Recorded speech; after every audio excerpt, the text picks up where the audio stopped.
Remember, again, it takes a lot of patience to drive change, but making sure that you have that clear vision, you identify your adopters, your supporters, and sponsors to drive that forward will really help tackle any challenge when it comes to scaling.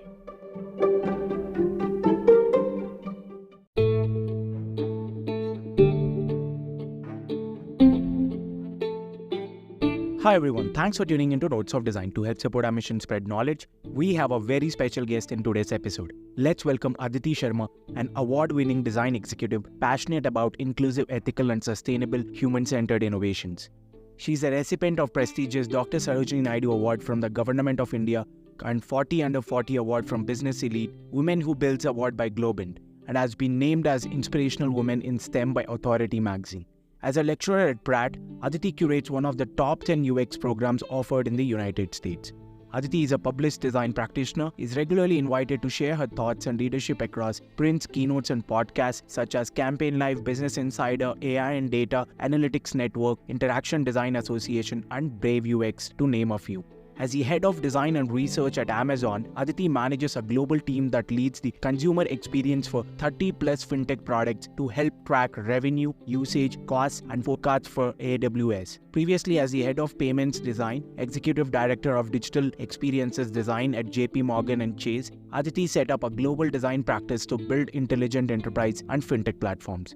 Today, we are diving into scaling design teams with Aditi Sharma. Aditi will share her journey into design, tips for scaling design teams, and her vision for future of design. Stay tuned for insights on aligning teams, hiring strategies, and managing feedback loops. We'll also explore how Aditi approaches challenges and stay inspired in her daily routine. Get ready for a super insightful conversation with Aditi Sharma on Notes of Design podcast.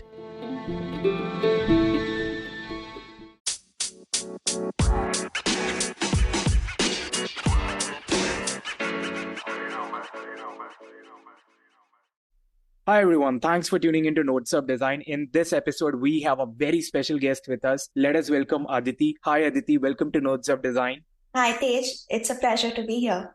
So Aditi, how was your day so far? It's been good. It's almost time to head to office. So before I do that, early morning here in New York, it's great to sit down with you and grab coffee. Thank you so much, Aditi. So if you could give a brief about yourself to our audience out there. Yeah, sure. So for me, I think my career aspirations from the very beginning have been inseparable from the zest for design-infused sustainable impact. And I'm driven by looking at these key metrics of success with scalable programs that help teams find that creative confidence to deliver these customer outcomes at the intersection of business profitability, which is so important, and technical innovation, so that we can keep up with what's happening around us. And over the years, I've worked across Fortune 100 clients, whether they come from corporate, government, and not-for-profit sectors, such as Amazon more recently, JP Morgan before this, Accenture Interactive, Walmart, British Heart Foundation, Doctors Without Borders. All of these firms have strengthened my mission to constantly explore this dynamism of design and make it core to business operations. Ultimately, using design to shape key strategic decisions that positively impact organizations, teams, and individuals. So for example, more recently at AWS as the head of research and design, I'm driving the build of 30 plus products that help our CFO and his team advise on making better decisions to improve revenue and lower costs to serve our customers. We've been able to induce 70% more customer research to drive product design builds, have set up an innovation arm to conceive new product ideas that disrupt the market by even centralizing disparate workflows. And we are leveraging technological trends with Gen AI and have scaled UX best practices with over 20 templates that elevate how we collaborate to deliver designs. So that's me in a nutshell. Thank you so much, Aditi. So what was your journey into design? How did you start? And what are your tips to the beginners on starting the design journey?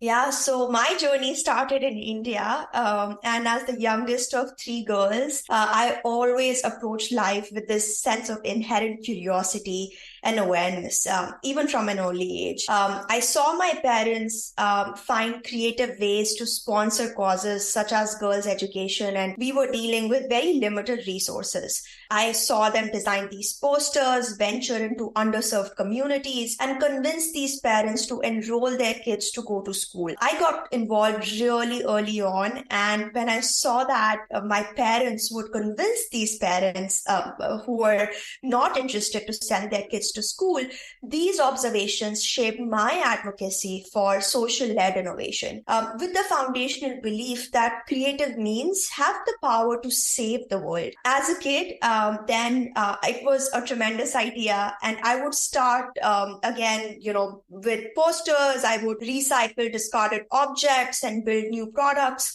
This three-dimensional aspect of design inspired me to study product design at National Institute of Fashion Technology, in fact, at Hyderabad. But I always wanted to do more, to be involved in real-life projects. So I started internships as soon as my second year of college, and I was hired as a product designer with Jindal Architecture.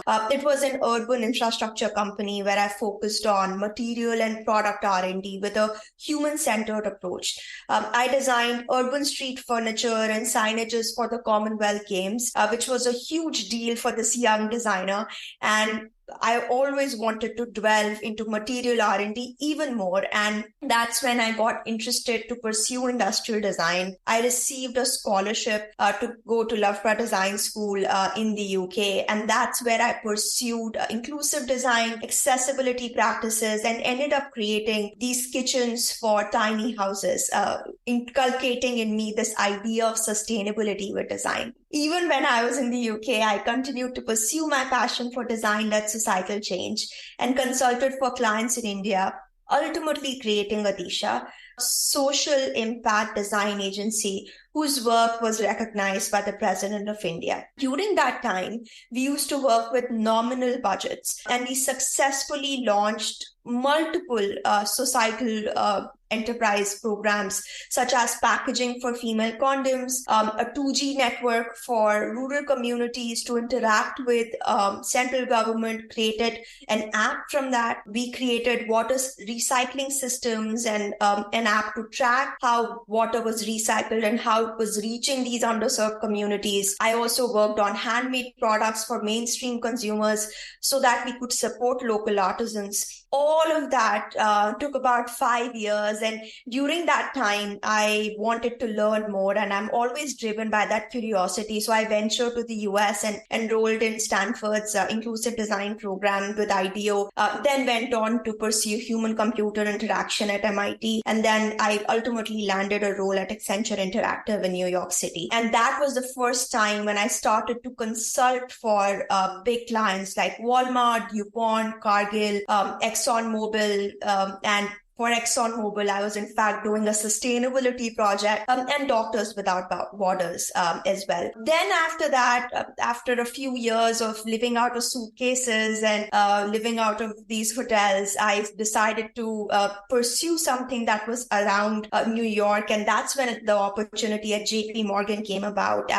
This was the first time I was venturing into finance. And as the executive director at JP Morgan, I got to head payments operations while setting up a team in New York and also setting up a team in London. So I was traveling back and forth and ultimately founded a home in London. So that's where I was before I joined AWS. And during this time at JP Morgan, I was also a lecturer at Pratt Institute, and I got to curate one of the top UI UX design programs in the US.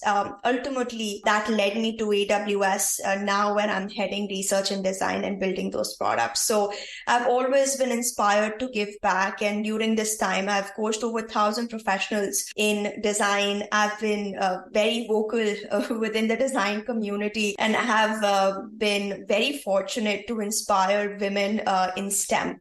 And so just across my journey, if I were to give some tips, since you asked if someone's starting their journey, their career journey in design, I would say three things are absolutely key. One is constantly listening to help yourself and your teams around you set a baseline on current systemic problems, study market trends, and outline outcomes for functional, organizational, or corporate goals so that you can relieve these current pain points, but also lead to building this competitive edge for your team. So listening, being observational in your approach is very important. Then linking these dots across disparate journeys and market trends will help you unify cross-functional groups with a monumental North Star vision. So I would say that, again, linking these and connecting dots across disparate journeys is absolutely critical. And finally, always learning and completing that feedback loop, whether you're learning through set-based designs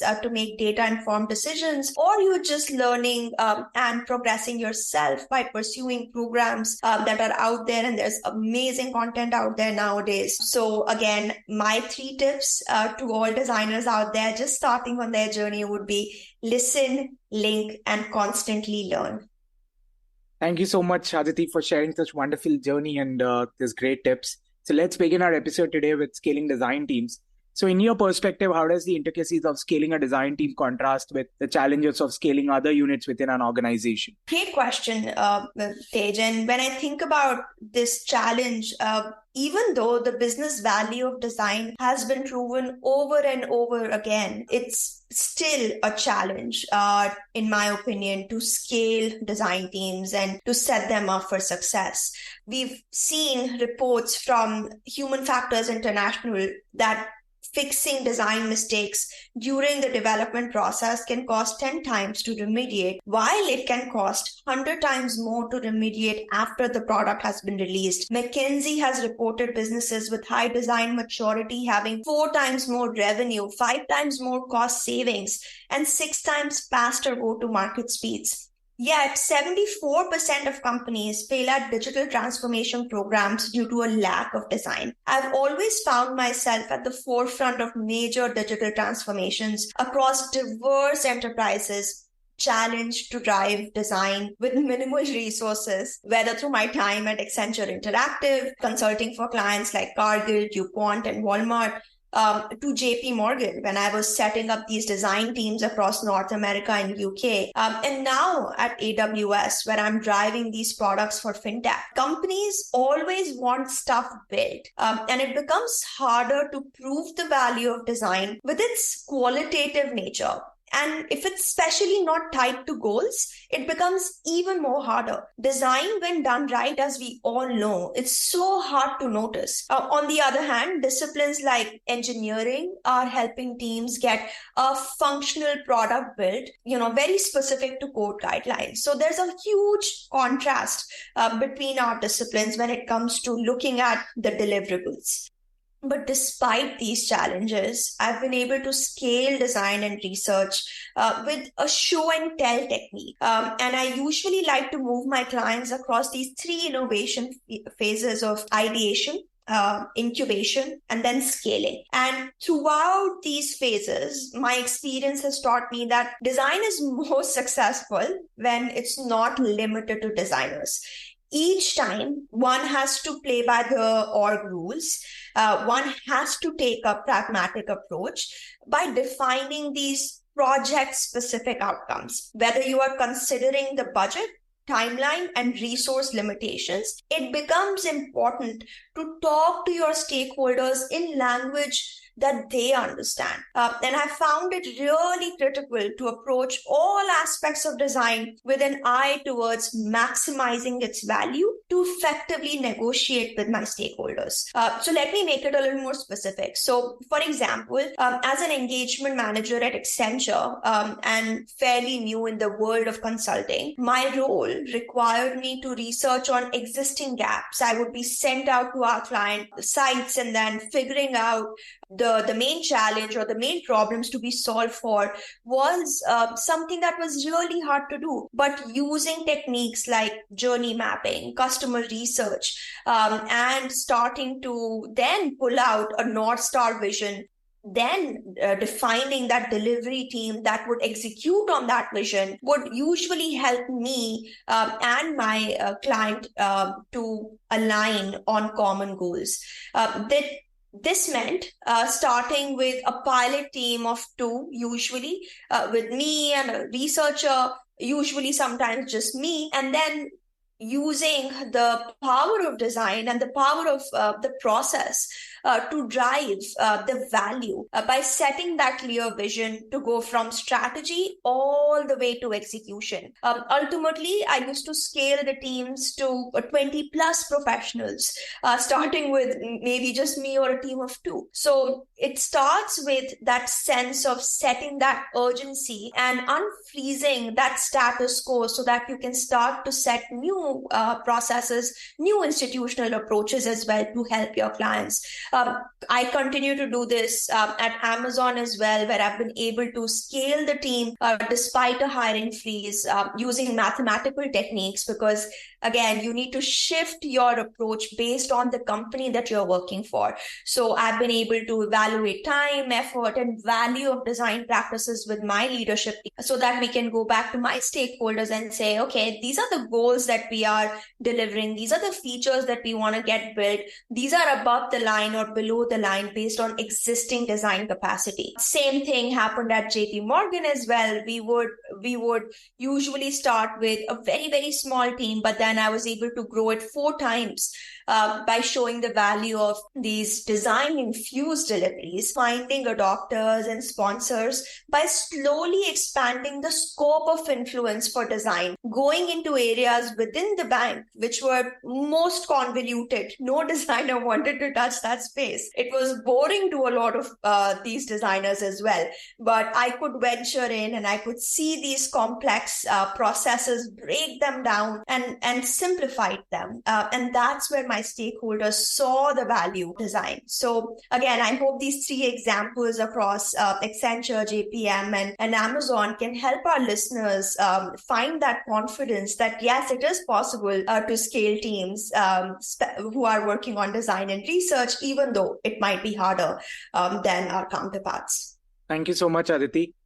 So Aditi, could you share a personal experience where scaling possessed a unique challenge for you, and what are the innovative ways in which you have tackled it? Yeah, great question. Let me jump a little more into the detail of a couple of examples that I just shared. And let's go recently again through my experience at Amazon. So more recently, as we were facing multiple crises from a lack of trust in fintech systems, we were also going through a hiring freeze. It became really hard to drive the impact of design and to drive the value of design in order to scale it. But one of the techniques that I've used in order to drive more value and earn trust by reducing the learning curve to use our products is a program called Common Patterns. And we conducted a survey last year throughout our products. And this was the first time a survey of that magnitude was being conducted, where we found 70% of AWS Finance customers that used more than one product, but 100% of them experienced difficulties learning every system due to a lack of consistency of workflows. Even though there were experiences like bridging, maybe folks from finance would understand how bridging works when you're trying to balance out variances, approval workflows, notifications, say data grids. All of these experiences and workflows looked different across these products. So at Amazon, we go through a process called operational planning, and it usually happens before the start of next year. We, in fact, just went through it to define our priorities for 2024. So across that process, we identified over 170 instances of commonalities across 20 plus product workflows. And like I mentioned, there were things like approvals, bulk import, smart alerts, notifications, data visualization, commentary across users for better communication. So this year, we took on a goal to release 2 common patterns used by at least 2 fintech products But so far, to everyone's surprise, we are on a path to release 3 common patterns this year. It was a very hard program to drive, especially looking at the consensus building that I needed to do across the organization to bring them together on using a common workflow. Just with that effort, we've been able to reduce the learning curve for customers, with 100% of our customers preferring our common pattern over a bespoke feature that they were exposed to earlier. We've projected to save about 5,000 man hours just for design implementation alone. And we have 97% fewer bugs in production with no high severity tickets. So again, I think this process has taken this idea of building influence. And throughout my leadership journey, a framework that I have applied, again, I hope the listeners can use this framework to drive impact in their organization, especially when you're working on a large scale. A framework that I call Circles of Influence. And it's inspired by the work of Robin Dunbar, who worked at the university at Oxford. And he talked about this idea of having a clear vision, starting with that individual, and then that individual finding their support circle to get their opinion, get their thoughts. For me, it was my design team to get their buy-in so that we could start to design some of these workflows, forming this working group, ultimately this 2 pizza team, where we could bring in our partners from engineering, from product, to make these design patterns come to life. Ultimately, we went beyond our team size and around a size of about 150, which is also known as the Dunbar number, essentially going across my org and convincing people to start adopting the pattern. That was a very hard thing to do, because a lot of times they did not have this pattern on their roadmap. But ultimately, the vision and idea started to gain momentum, and familiar strangers, which were people who sort of know what we were doing, but did not really understand the depth and granularity of our work, we pulled them into the process as well. And that, again, led to us on a path of our strangers hearing about the vision. Now we are... That ultimately led to a path where strangers started to hear about our vision, and we joined forces to challenge the status quo and revolutionize the org for the better. So right now, we are working with the Amazon design system team, and we are on a path to potentially be adopted by more than 100 products across Amazon, making these common patterns a true success. So remember, again, it takes a lot of patience to drive change, but making sure that you have that clear vision, you identify your adopters, your supporters, and sponsors to drive that forward will really help you tackle any challenge when it comes to scaling. Thank you so much, Aditi. So what are the primary indicators a company need to scale its design teams? I would say that there are quite a few, and when you look at these companies, I think there are 2 factors that really impact an organization's ability to change. I would say it's age, which determines how deeply rooted the traditional practices are, and its size, which determines the scale of its problems. But organizations in competitive market environments experience higher growth. However, some organizations, when they come across crisis or they come across this stagnation, they usually don't survive a crisis. However, there are a few that do survive the crisis, and they are more likely to enjoy 4 to 8 years of continuous growth, as Larry Grainer at Marshall School of Business would tell us. So he did an entire study on understanding the patterns of evolution and revolution. So I was very interested to understand what makes a company survive a crisis, an aspect that I learned from Norman and Berganti. And the reason why I talk about this before I get into the indicators is because you can start to observe these patterns across organizations. So Norman and Berganti talked about this hill climbing paradigm, and they argued that as an idea is born, through incremental change, it reaches the peak of innovation on the current hill. design-infused organizations are always ahead of the curve, while the skeptics are usually lagging behind to adopt the change. And more often than not, they don't survive crisis. So how do we empower our teams to always seek the next highest hill with radical innovation? And there's a few indicators, as you mentioned, that will help you catch on that, hey, my team is probably not on the path of innovation. And that becomes your responsibility as a design leader or as a designer to go in and start having the more difficult conversations. So, for example, you might see that there's no data-driven decision making on product features. Rather, business decisions are being based on executive inkling or the loudest voice in the room. There's poor engagement and feedback during conception, which leads to severe usability issues. There's bugs in front-end adherence, or there's poor code quality overall. There's low customer adoption, satisfaction, very high customer effort scores, no product trust, and ultimately, the scales are usually tilting towards detractors over promoters. You will see high severity tickets from customers, and folks then just abandon your products. But how do I start on that path of remediation? I think as designers or as researchers or as content writers, one of our biggest tasks is to go to the root cause analysis so that you can start to pinpoint where issues exist. So, for example, your goal could be to provide exceptional client service for your products. A construct that I think is driven by, for example, your goal could be to provide exceptional client service for your products. A construct for that would be to drive satisfaction or adoption. And then you can tie it to metrics such as reducing inquiry volumes or integrating data sources so that you can start to resolve majority of use cases by displaying information upfront to your customers. Second,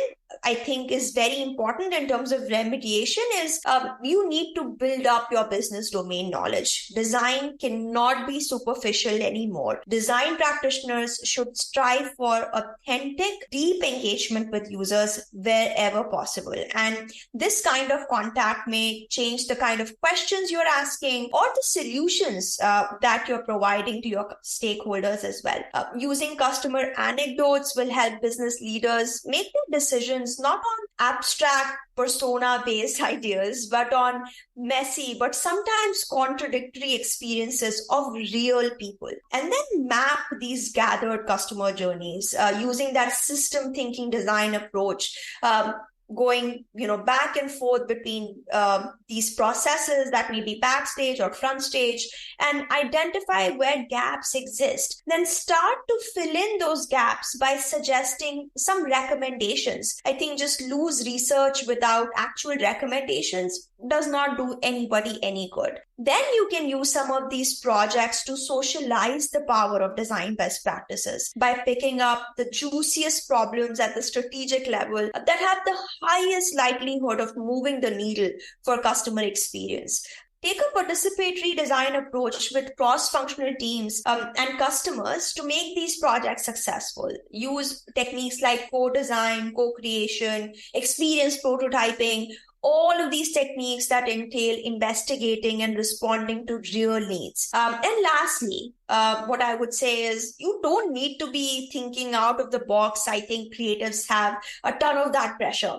You can start by building on existing assets that companies have already invested in, and then you're talking to them in their language to minimize deficits and looking at the work with a more positive lens, building on what individual people and teams have already created. Thank you so much, Aditi. So, Aditi, as design teams grow, how do you ensure everyone's aligned regarding the design philosophy and process all across?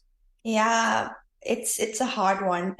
So it usually starts, like I mentioned earlier, with the circles of influence, with that clear vision. And that's your main responsibility, I think, as a design leader, to set that clear vision, which is rooted in outcomes over deliverables. And it's so critical to empower your teams enabling them to think as system designers and not glorified wireframe production artists. By deeply rooting this why of your philosophy and process in goals, you can start to shape these goals to become more inclusive and harmonized against the organization's vision, which is where it all starts, your team's vision, and then your individual team members' career goals, so that they are driven to come into work every day and to drive that work forward. Once you have some of these goals defined, then you can start to tie each project that you undertake to the design process activities that move the needle. It's not about following a checklist. It's about looking at those activities and tying them to KPIs, like I mentioned, for the org, the team, and individual performance. For example, not just blindly doing research, rather keeping a record of the customer research sessions that you hosted, how many actionable insights came out of them, the number of design updates that came out of that, how it led to a percentage increase in CSAT or improvements in your NPS, and ultimately, how do those activities impact the business's bottom line? When you present these strong narratives to your stakeholder leadership, tied into actual business value driven by your design philosophy and vision, you can continue to gather their support in the process of scaling your design team. I think another technique that has helped me and my team is hosting these monthly reviews with stakeholders so that we can start to track and report on how we are faring against these goals. And it also helps my team be very accountable and driven at the same time around the why of the process. Lastly, I would only add that make sure that the documentation or reporting progress is not becoming a blocker. At the end of the day, it's a creative process. It should be fun. So think about setting up automated auditing mechanisms. For us, we are using Asana boards that just help us track progress tied to actual goals as well. And then we generate these reports for our stakeholders without putting in a ton of effort to do that. So having that clear vision, having goals, and having KPIs connected will help you continue to make sure that everyone's aligned and moving towards that definition of success for you, your organization, and your team members. Thank you so much, Aditi. So what are the top considerations when hiring or rapidly scaling a design team? And how do you streamline the onboarding process to integrate new team members swiftly and efficiently into your new team? It's a unique mix of talent when you're looking for those people who can come in and start setting up your team for scale. For me, I'm always looking for individuals with a strong sense of ownership, with that sense of entrepreneurship and self-starter attitude, so that no matter the challenge, they can go in and they can start to deliver value. Like I mentioned earlier, I think that sense of pragmatism in following a design process to drive value over following this checklist, right? Like, hey, yes, I did research, or yes, I have a journey map, or yes, I mapped my persona.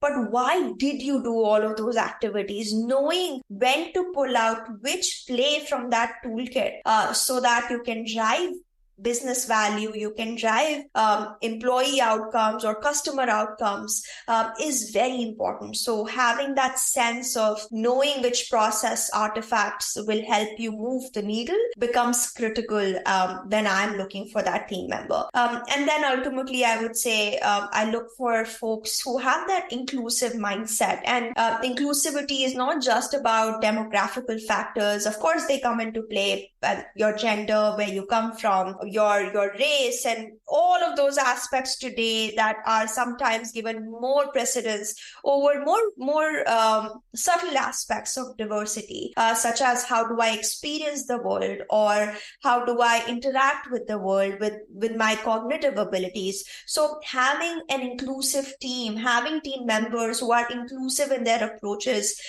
is very important to me. And I think when you have such environments where feedback can be shared openly, when feedback is received with grace as well, because the teams are inclusive, you can start to drive innovation. And everyone feels really involved in that why of the value that you're driving. The second part of the question was around onboarding. And I can tell you that just at Amazon, over the last year, we've been able to cut the onboarding times by almost 50%. That means we've been helping our designers and researchers become more effective faster, and start to form deeper relationships faster as well. How we did that, I think there's a couple of techniques that I can share with the listeners. One, you can start creating a repository of journey maps or service blueprints, so that you can capture end-to-end processes. So when your designers are joining you or your researchers are joining you, you can give them an overview of how a workflow truly functions. Then another technique that's helped is keeping some key customer interview recordings to bring some of those profiles to life. So that is not abstracted. Those, actual real life incidents can be shared much more broadly with your team.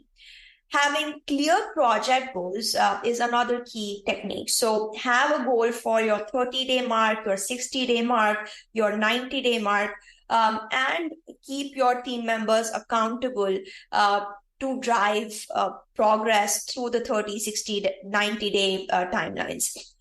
Throughout this process, again, your team member will be as successful as you create the mechanisms for them to be successful as well. So make sure that you are outlining some key contacts for them to meet, to forge strong partnerships, not just within design, but venturing broadly, thinking about engineering or product partners or other profiles that they might be interacting with much more regularly. Finally, identify an advisor for them or an onboarding buddy so that in case as the hiring manager, they are not able to come to you regularly or don't feel comfortable asking some basic questions, they can find that buddy and they can go to them and ask questions like, hey, where do I find this Figma file? Or who should I contact when I'm thinking about this problem? Again, you want to make yourself as approachable as possible, but having an onboarding buddy will give and create a friendly environment for this new joiner on your team. Thank you so much, Aditi. So how do you handle feedback loops in a bigger team, ensuring that the design quality and consistency remains good? Before I actually answer the key part of the question there, I think let me tell you how I've set up the teams, and I've gone through a ton of learnings through that process. Today at Amazon, I've divided the teams up and organized them in pods. Each pod is driven by customer outcome or a business outcome. Each pod also has a pod lead, usually a manager or a senior manager who's driving the build of multiple product initiatives. They are supported by principal designers, senior designers, and associates, so that we have a good balance of experienced designers and new folks who have joined the industry to create a space for constant innovation and learning. So when you think about this structure, it makes it really manageable and you can start to scale the impact of design. To drive feedback loops, I've set up two types of mechanisms. One, thinking about best practices by publishing templates. And second, by conducting regular peer reviews. So let's talk about the first one. Just with the templates alone, we have around 20 plus templates so far. And we've laid out how to conduct different types of, say, workshops, whether they are co-creation workshops, evaluative workshops, or research like, during your exploration process, which might be more generative type of research, during experimentation process, where you have, a couple of concepts that you want to test out with customers, or evaluative research, which might be prior to release or post-release with telemetrics to track the usage of your products. We've also defined templates for branding guidelines. Like I mentioned, common patterns. We've also set up some of these interface workflow patterns so that we can just avoid common misses from the get-go. These mechanisms and templates help us move with velocity without a lot of dependencies within the team or within the pod or on the manager or on me. Each team member is empowered to deliver quality through using these templates, and they continue to add back to the templates. We continue to update our templates as well as we learn more where things probably are falling short, or there's new advancements out there in the industry, so that we have the best practices always available for our design teams. The other aspect to manage these feedback loops is to set up these crit mechanisms. And I think, again, going back to how the pod has been structured, each product designer is collaborating with product and engineering counterparts to ensure that the design is meeting the acceptance criteria, but they're also going a step further, and they're responsible for ingraining customer experience benchmarks with everything that we deliver. Each design pod then is conducting daily stand-ups to unblock teams. They're also hosting weekly reviews so that they can guide key decisions.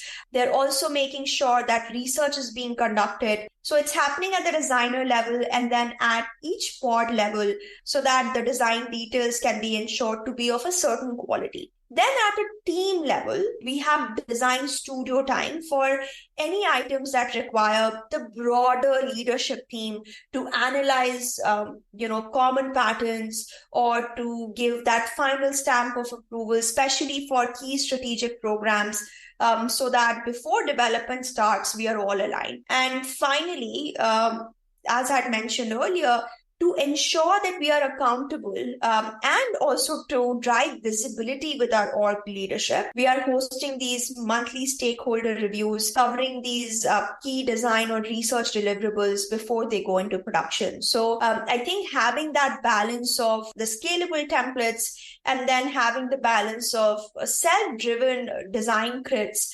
help ensure quality and consistency across the org. Thank you so much, Aditi. So given the rapid changes in the industry and technology, how do you envision the future of design teams?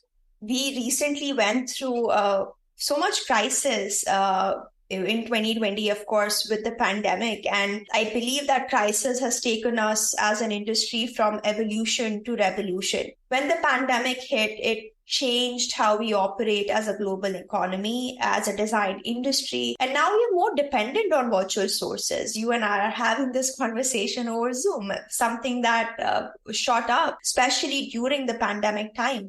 These moments of crisis have led to these moments of pure genius for us, especially with the AI wars happening around us with OpenAI, ChatGPT, Google's Bard AI, or our very own Bedrock at Amazon. And by definition, there's no training data that's available for AI to learn and generate what's never been done before. So it takes us humans to work collaboratively to create new approaches, new programs, new products, and just some amazing creative work. I don't think that AI, when I talk about it, will replace our creative job, but something that I'm truly excited about. It's really helping our teams feel more empowered. Stats will tell us that AI is expected to add $1 trillion worth of business value this year alone, and automation efforts will double the world's productivity by 2025. Those are staggering numbers.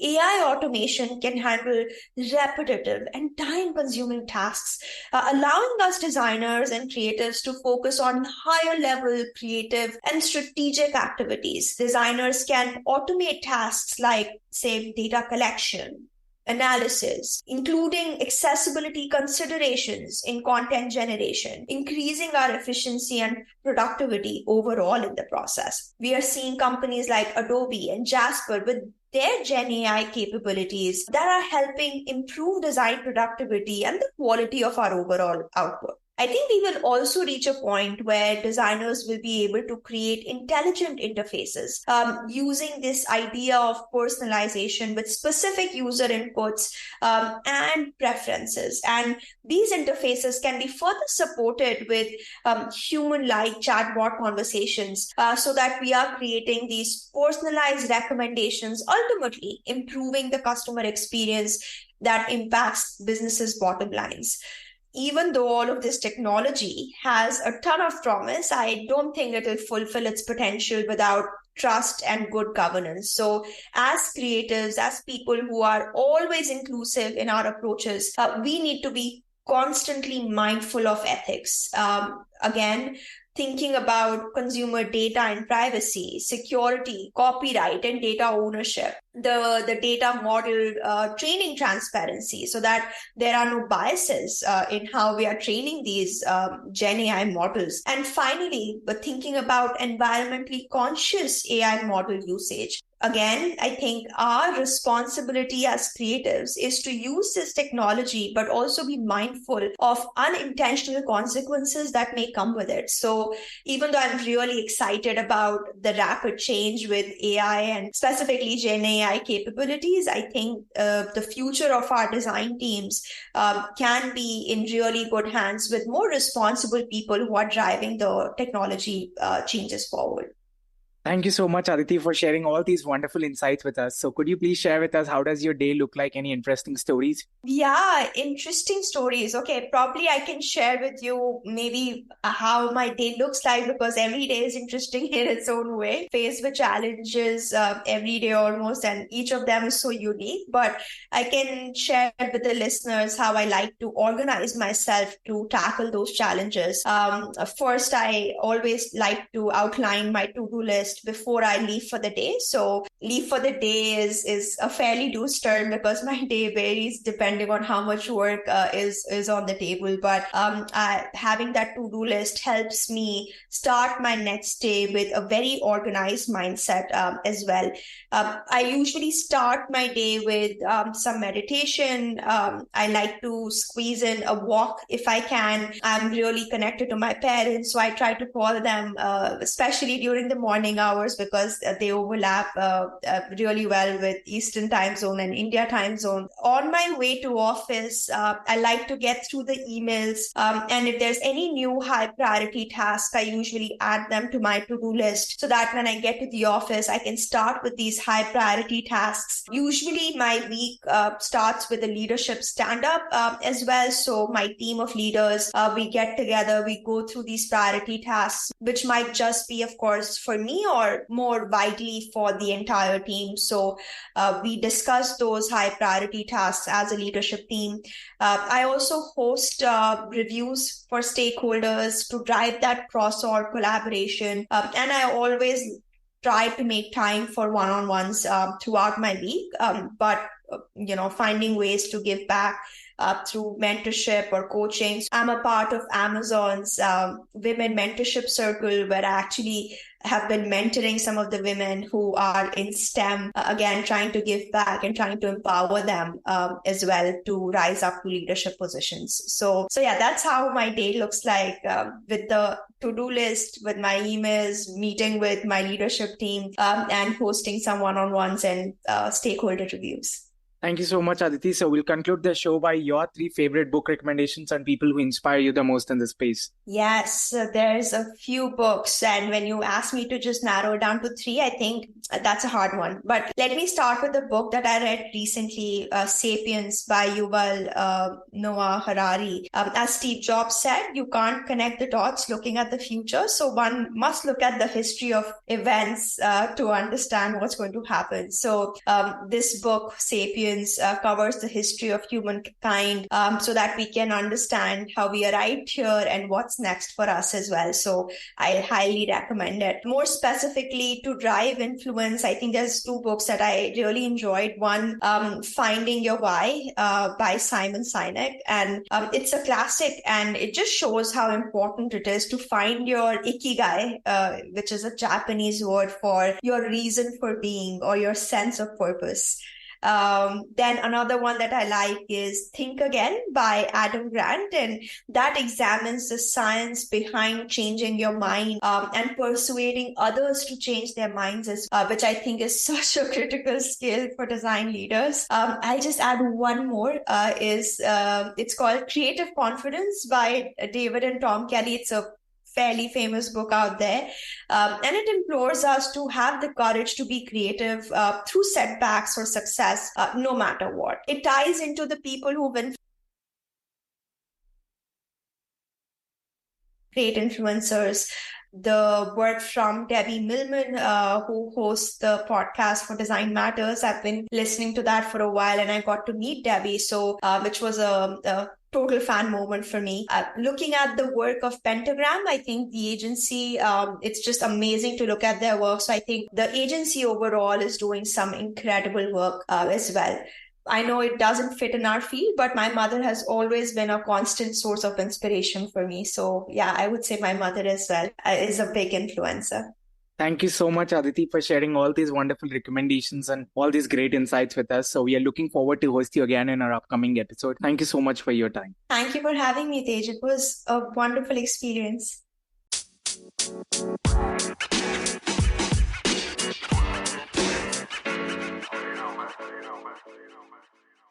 I'm thrilled to announce that this March, in honor of International Women's Day, we will be featuring a series of episodes showcasing inspiring female leaders in design.